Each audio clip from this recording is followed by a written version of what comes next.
Assalamualaikum warahmatullahi wabarakatuh. Hai guys, selamat datang di video kali ini dan masih bersama aku Reza. Oke guys, hari ini aku akan nge-review salah satu dive watch dari Citizen, yaitu Citizen ProMaster Automatic.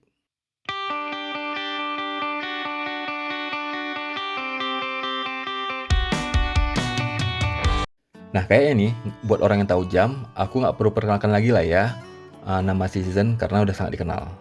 Tapi mungkin ada yang nganggap Citizen itu jam bapak-bapak. Tapi sebenarnya nggak juga loh, karena produk mereka banyak kok yang desainnya kekinian. Nah, hari ini aku akan nge-review salah satu dive watch mereka yang mungkin bisa dibilang paling terkenal, yaitu Citizen ProMaster. Dan yang aku punya ini adalah yang versi automatic, bukan yang Eco Drive.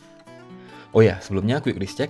Hari ini aku pakai jam dive watch lain dari Orient, yaitu Orient Kamasu, yang mana aku udah pernah review jam ini.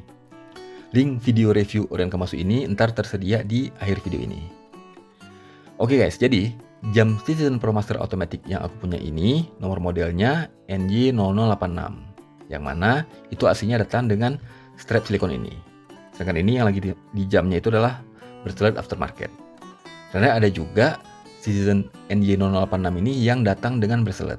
Tapi aku waktu itu lebih milih yang silikon strap ini, ntar aku jelasin kenapa.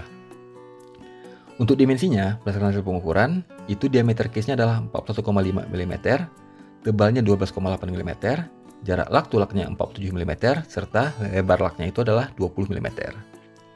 Kacanya ini adalah mineral kristal biasa, jadi bukan sapphire glass. Jam ini memiliki water resistance rate di angka diverse 200 meter, jadi beda dengan 200 meter biasa. Yang mana kalau diverse 200 meter ini artinya jam ini compliant ke ISO 6425. Nah, jam-jam yang komplain ke ISO 6425 ini sering dibilang oleh watch enthusiast itu sebagai true dive watch. Untuk material case-nya itu standar ya, stainless steel, dan di bagian belakang case-nya itu nggak ada display. Crown-nya itu adalah screw down crown, ada signature logo ProMaster, tapi yang unik itu adalah posisinya. Jadi posisinya di sebelah kiri di dekat posisi jam 8. Ini makanya jamnya sering dibilang sebagai cocok ke orang kidal, karena kalau orang kidal katanya pakai jam tangan kanan. Biarpun nggak semua orang kidal juga yang pakai jam tangan kanan, ada juga yang aku tahu orang non kidal pakai jam tangan kanan juga. Nah, setup dari crown seperti ini itu ada keuntungan, yaitu dengan nggak ada crown di sini, jadi kalau misalnya ada ini nggak bakal kepentok kayak ini nih. Misalnya ini kan crown sebelah kanan, bakal kepentok ketika kita gini-gini. Tapi crown di sebelah kiri gini, kerugiannya paling nggak kalau untuk aku ya, itu agak susah ketika ngeset. Nah, caranya aku biasanya balik gini upside down. Jadi baru aku maininnya crownnya misalnya untuk atur waktu atau untuk nge-hand winding. Untuk dialnya ini warna biru gelap, terus bezelnya ini adalah warna biru dan warna merah. Makanya ini sering disebut sebagai style Pepsi. Aku kemarin sempat galau mau ngambil yang style Pepsi atau style Coca-Cola. Coca-Cola itu artinya ininya hitam, biasanya merah. Tapi akhirnya aku ngambil yang ini karena yang Coca-Cola dialnya itu hitam. Aku udah terlalu banyak jam warna hitam, jadi biar ada variasi dikit lah. Terus loomnya jam ini sangat bagus, ya standar biasalah ya dive watch. Ini fotonya, oh ya mungkin di foto ini kelihatan agak sedikit putih dan kuning. Itu karena pengaruh kamera, tapi aslinya itu agak hijau warnanya. Untuk bezelnya ini 60 klik bukan 120 klik, jadi satu arah 60 klik. Menurut aku enak banget mutarnya, nggak masalah, tinggal 2 jari gini doang. Paling nggak lebih mudah kalau dibandingkan misalnya dengan Orient Kamasu.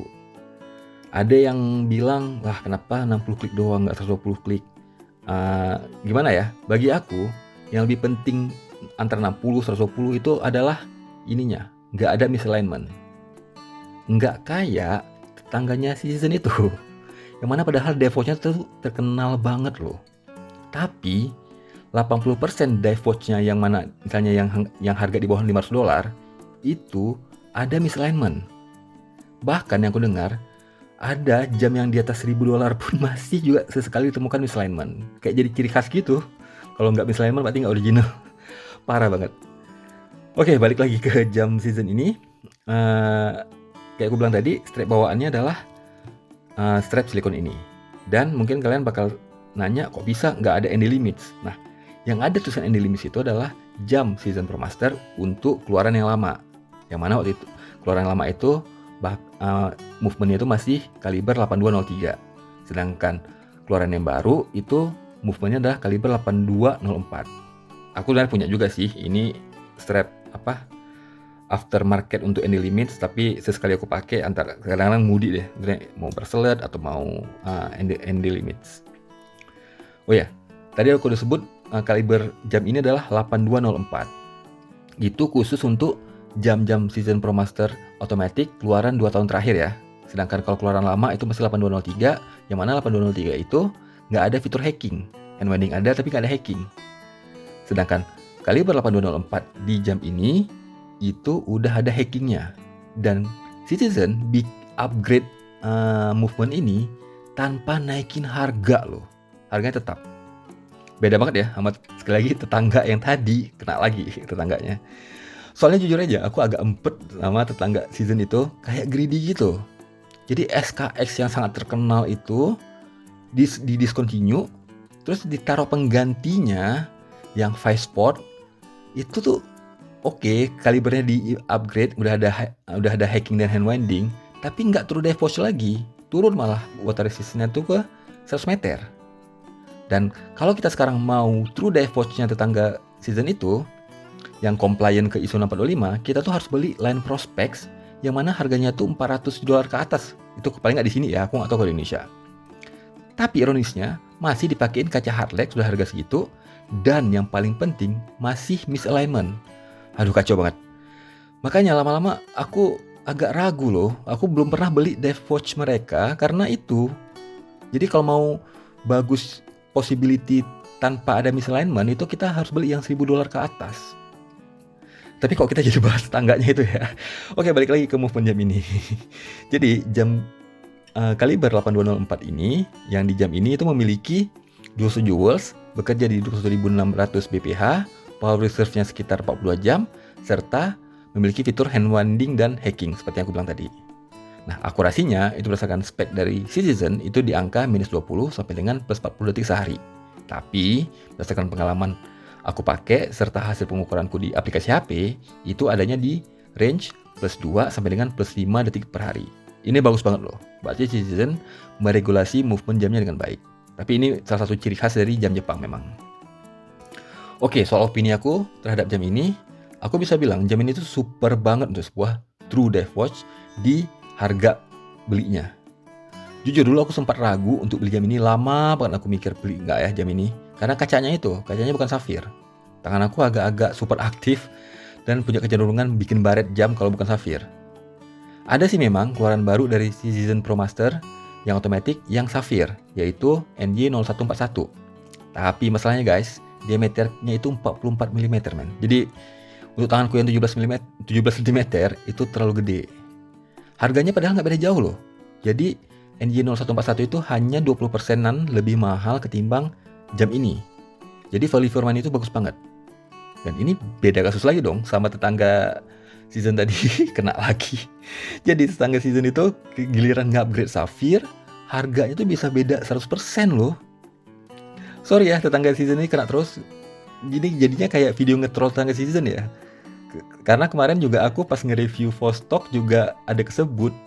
Gimana ya, bakal kesebut sih tetangga Season itu kalau kita ngebahas dive watch. Karena dive watch mereka itu agak sedikit mengesalkan bagi aku, paling nggak masalah misalignment itu. Aku sangat terganggu. Biarpun ada yang bilang misalignment itu bisa diatur ke tukang jam. Tapi please deh, kita udah beli jam harga $400, $500, masa kita harus bawa lagi ke tukang servis?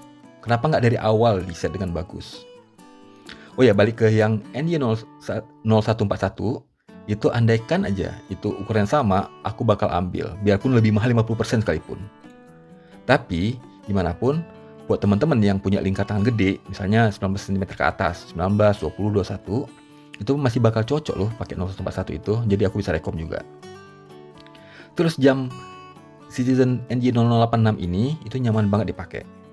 Karena bezelnya ramping, jadi kelihatan lebih kecil dari diameternya yang 41,5 mm tadi. Jadi kayak kita rasa pakai jam berdiameter 40 mm loh. Jadi ini aku coba pakai ya. Aku lepas dulu jam orient kemasuknya dan aku liatin gimana jam ini di tangan aku. Nah, jam ini tuh enak banget. Memang movement itu agak sedikit berisik. Itu ciri khas Citizen alias Miyota seri 8. Tapi aku pribadi nggak gitu terganggu. Yang penting bagi aku nyamanan. Nah, kelihatan ya, nggak terlalu gede karena ukuran bezelnya agak ramping. Terus, kayak aku bilang tadi, enak banget loh mutar bezelnya. Aku suka banget. Aku hanya perlu hati-hati jam ini karena mudah kebaret. Karena bukan safir tadi. Tapi, ntar kalau misalnya udah banyak baretan di jam ini, aku udah rencana aku bakal tukar jam, bukan tukar ya, upgrade kacanya. Aku udah nanya kemarin tukang jam di sini. Itu di sini di Jerman bakal kena biaya sekitar 60-70 euro untuk upgrade dari kaca mineral ke kaca safir. Itu berarti kalau dirupiahin sekitar berapa ya? 1,2 juta kali ya, sekitar 1,1 juta gitu. Tapi aku mau aja. Ini aja bracelet aku bela-belain loh, pesan ke Inggris. Jadi ini aku beli ke Inggris, ini solid link udah. Makanya aku tadi nggak ngambil yang ND0086 dengan versi bracelet bawaannya, karena yang bracelet bawaan dari Citizen itu hollow link, jadi kopong. Aku nggak suka bracelet yang kopong. Ini aku pesan di Inggris seharga total 39 pound alias 700.000 rupiah. Itu udah termasuk pajak impor, karena Inggris kan bukan Uni Eropa lagi, jadi aku harus bayar impor serta ongkir. Nah, ini biarpun nggak solid and link, tapi is okay bagi aku. Yang penting ini solid link. Nah, di samping itu, jam dengan bawaannya silikon itu lebih murah dikit ketimbang yang versi bracelet. Makanya aku, toh braceletnya aku beli nggak bakal aku pakai kalau yang bawaannya. Ngapain aku beli yang bracelet, mendingan beli yang lebih murah yang silikon. Toh nanti aku juga bakal ganti bracelet yang lebih nyaman ini. Oke guys, untuk harga. Jadi, harga MRSP alias Manufacturer Retail Suggested Price di Eropa itu adalah 249 euro alias kalau kita rupiahkan dengan kurs hari ini adalah 4 juta rupiah lah kurang lebih. Tapi, harga retail di grey market jam ini bisa didapatkan di harga sekitar 175 sampai dengan 200 euro alias kalau dirupiahkan 2,8 sampai dengan 3,2 juta rupiah. Nah, tadi aku udah ngecek di salah satu toko jam online ternama di Indonesia, jam ini dijual di harga 3,1 jutaan. Jadi kurang lebih sama lah ya dengan harga di Eropa. Dan untuk harga retail grey market segitu, dengan mempertimbangkan tadi speknya, terus bagi aku nyaman, true dive watch, aku kasih jam ini value for money score itu 9,5 skala 10, hampir perfect. Kalau Safir, 10 skala 10. Oh iya, mungkin kalian nanya ya, kok aku sering ngasih value for money jam aku tuh tinggi-tinggi. Jadi guys, kan aku udah dikit-dikit pelajarin nih masalah horologi. Terus aku juga sebelum beli sebuah jam, aku tuh riset tuh lama banget, mendalam banget. Aku lihat speknya jelas-jelas. Terus lihat video orang, lihat video unboxing, lihat video review sampai puluhan kali. Bisa aku sebelum mutusin beli jam itu bisa berbulan-bulan loh. Aku pertimbangkan. Aku baca reviewnya, terus aku lihat apakah kalau misalnya spek segitu harganya oke atau enggak segitu, build up-nya gimana. Makanya jam yang aku beli itu rata-rata udah terseleksi dengan baik. Aku akan sangat jarang beli jam yang value for money itu rendah. Walaupun ada sih kayak contoh jam fosil yang aku bilang itu kayak spontan buy tanpa ada mikir panjang beli waktu itu karena lihat pas lagi diskon. Tapi ujung-ujungnya aku kasih skor rendah kan waktu itu. Kalau salah berapa aku kasih? 6 apa 6,5 gitu. Lupa. Dan di sini di Jerman itu ada hukum. Kita bisa ngembaliin barang sebelum kita pakai. Makanya misalnya aku pesan sesuatu online, ketika aku nemuin nih ada yang nggak pas ketika nyampe. Sebagai contoh adalah jam Spinnaker Croft Midsize. Jadi jam itu sampai tangan aku setelah belum pernah aku pakai masih berplastik gitu. Seminggu aku perhatiin segala macam, aku terganggu banget dengan misalignment-nya. Makanya aku retur. Jadi di sini enaknya gitu. Tapi sekali lagi selama belum dipakai ya. Kalau dipakai nggak bisa lagi. Jadi gitu guys. Kenapa aku sering ngasih skor value for money untuk jam-jam yang aku review itu tinggi? Karena aku sudah riset panjang dulu sebelumnya, kira-kira bakal cocok nggak tangan aku, ya kurang lebih seperti itulah. Oke guys, jadi ini reviewku untuk jam Citizen ProMaster Automatic NJ0086. Makasih banyak udah nonton, dan nantikan video-video aku yang lainnya terkait dunia jam tangan. Stay safe and healthy. Aku akhiri. Wassalamualaikum warahmatullahi wabarakatuh.